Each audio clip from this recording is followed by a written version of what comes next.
Hello, welcome back. It's been such a pleasure to read through some of your comments and see how these videos have been received. So, thank you so much. It's taken me years to have the courage to get in front of the camera, and basically, I moved to a completely brand new country just days before lockdown, and I haven't really spoken face to face to any adults other than my daughter and my husband. We have met a few people, but because of lockdown and because of the way things are, we're just not socializing.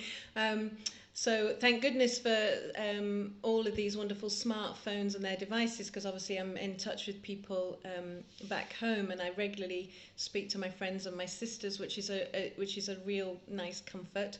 Um, so yeah, I was missing that kind of human interaction, and thought, and missing the work that I was doing in school with children. And at the moment, there doesn't look to be any way that I could work within schools because they're just not really open. So yeah, I thought this is a way of sharing my knowledge and hopefully helping people, and that's what I intend to do. That's the basis behind it. It's not always as professional as it could be, but hopefully you're getting the messages as to what you can do. So we've done a video on what anxiety is, and we've done a video on what anxiety makes us feel. And I've also done a video on how we can talk about, our feelings, and how, a series of questions that we can ask ourselves as to how we're feeling. And what I'd like to do today, now it's going to be strange because obviously this normally is done one to one with a child, and so it very much depends on what the child says as to what I add to it. But hopefully it will give you a kind of a structure. So what I want you to think about is of a worry that you have. And sometimes we need to take a moment to sit with that worry. And when you've got that worry, I want you to think, on a scale of 1 to 10, where would you put that worry? So 1 is you're perfectly happy with it, perfectly fine about it. And number 10 is that it is just so unpleasant, so uncomfortable that you just don't want that feeling anymore. And what I want you to do is I want you to get a piece of paper, get a piece of A4 paper, and I want you to draw the numbers, write them down: 1, 2, 3, 4, 5, 6, 7, 8, 9, 10. And where on that scale are you? And I want you to put like a cross or a tick or a mark or a sad face as to where you are on that scale. Now, what I want you to think about is, if this worry, this feeling that you've got, was an animal, what kind of animal? Is it a huge, massive, ferocious, fierce animal? Is it an animal that scares you but it's not very big?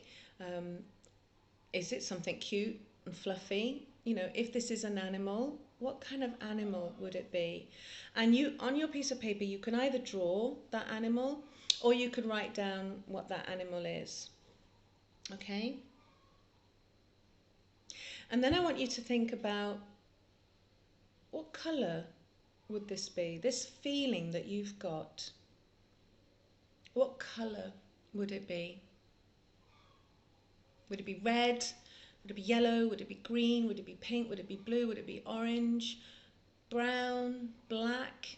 What colour would you put with that feeling?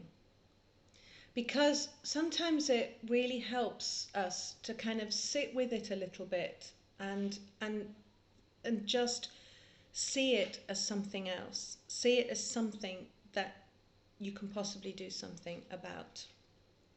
Okay? Now, I want you to think about this feeling, and I want you to imagine, where are you feeling it? Where are you feeling it in your body? You know, are you feeling it in your head? Are you feeling it in your throat? Are you feeling it in your chest? Are you feeling it in your tummy? There's no right or wrong answer. It's where you are feeling it. Because where you're feeling it, where you're holding it, is often where you put all of your worries. And it's really important whether you're thinking about them, overthinking them, whether it's your kind of gut reaction to things. So where is it that you're feeling it? And what is the feeling? You know, is it a sharp pain? Is it a tickly pain?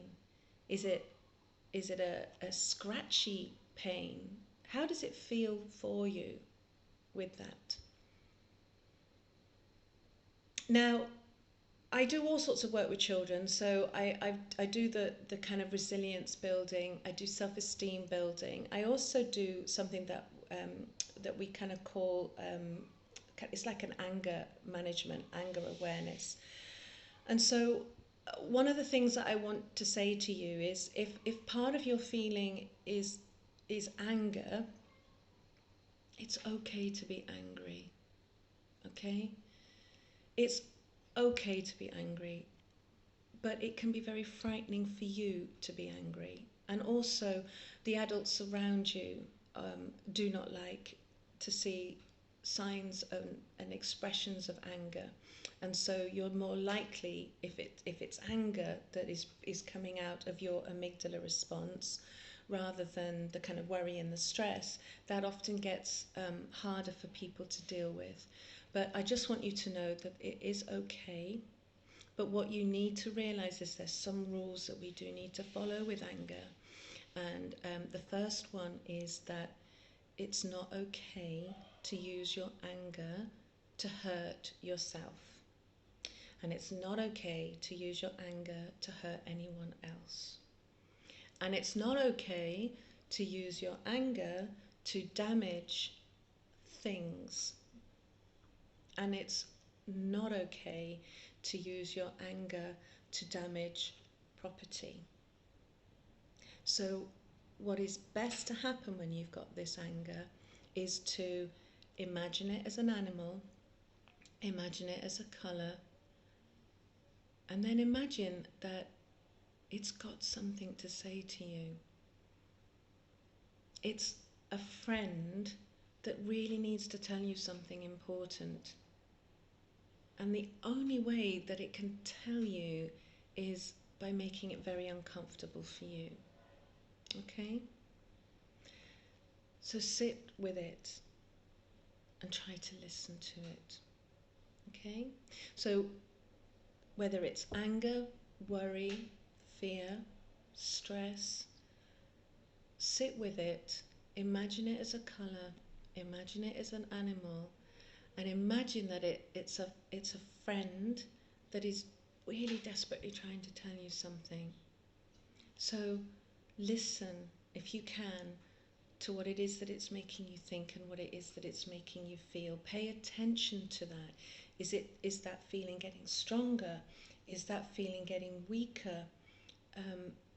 How can you talk to this friend in order to let it feel better? So what kind of things can you say? And often we can say, it's okay. It's okay. I've got this. It's going to be okay.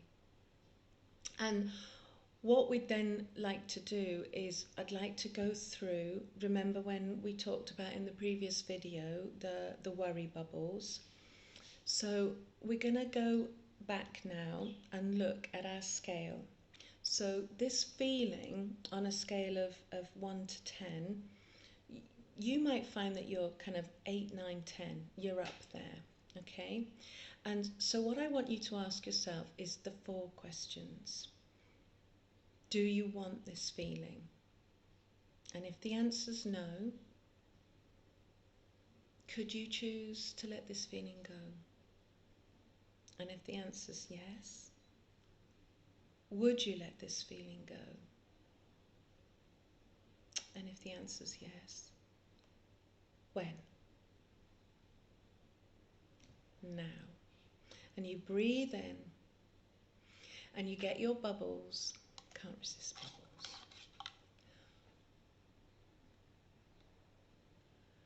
And you put your feeling in that bubble and you let it blow away. Now, you don't go from a 10 down to a 1 by doing this just once, okay? But what you do is you shift a little bit. So you regroup and you rethink.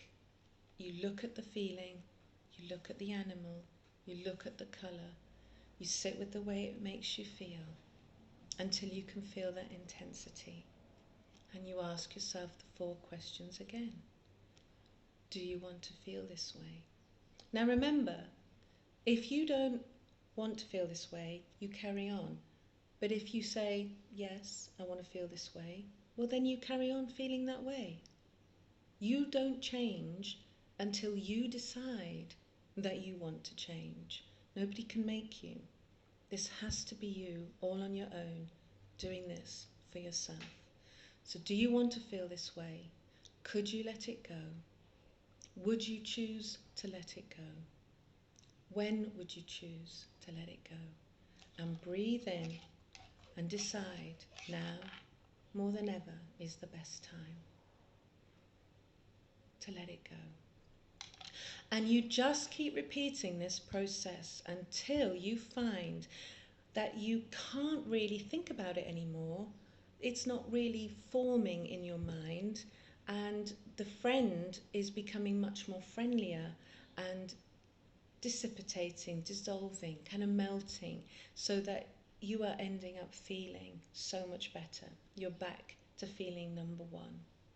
Now when you do this, it really is quite magical, because the feeling really genuinely does go away, and often for good.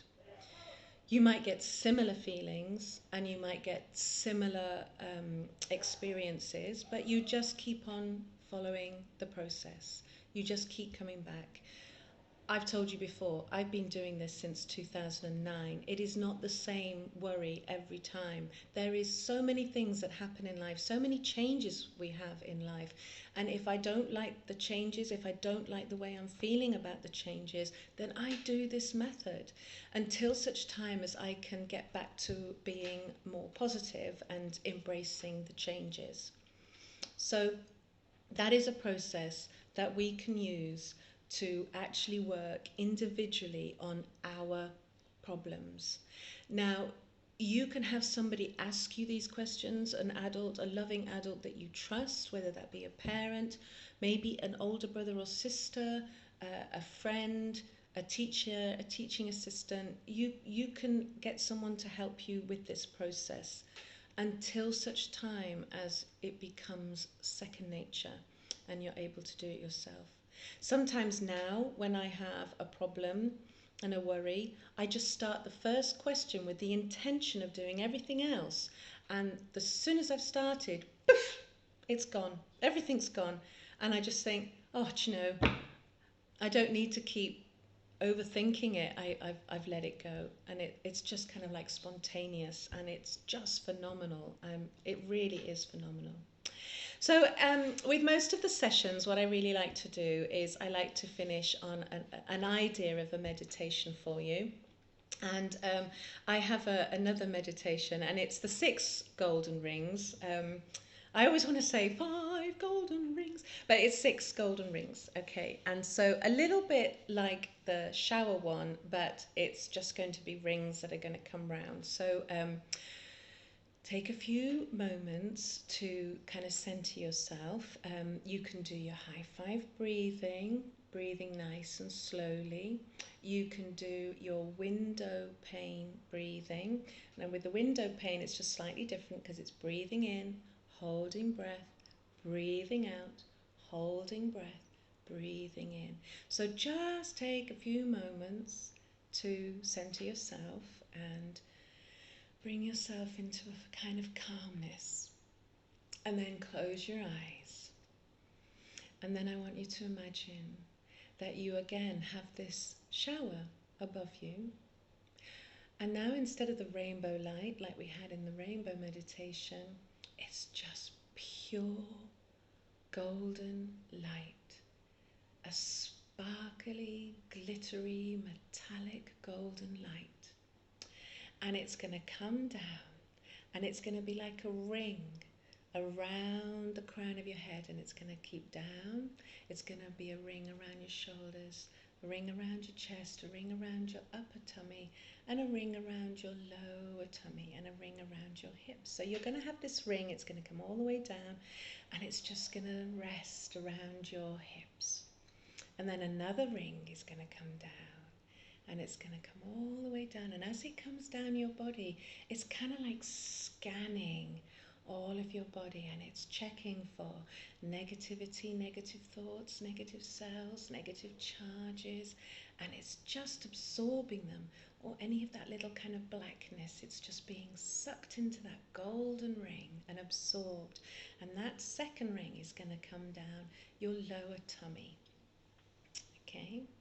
And then you're going to get another ring that's going to come all the way down, absorbing, cleansing, healing, clearing, and it's going to rest around your upper tummy, your solar plexus. And another ring comes down, and it cleanses and it clears and it energizes and it rejuvenates, and it's going to rest around your heart center. And another ring's going to come down, and it's going to come all the way down and rest around your throat center. And another ring, the final ring, is going to come down and rest around your crown, your third eye.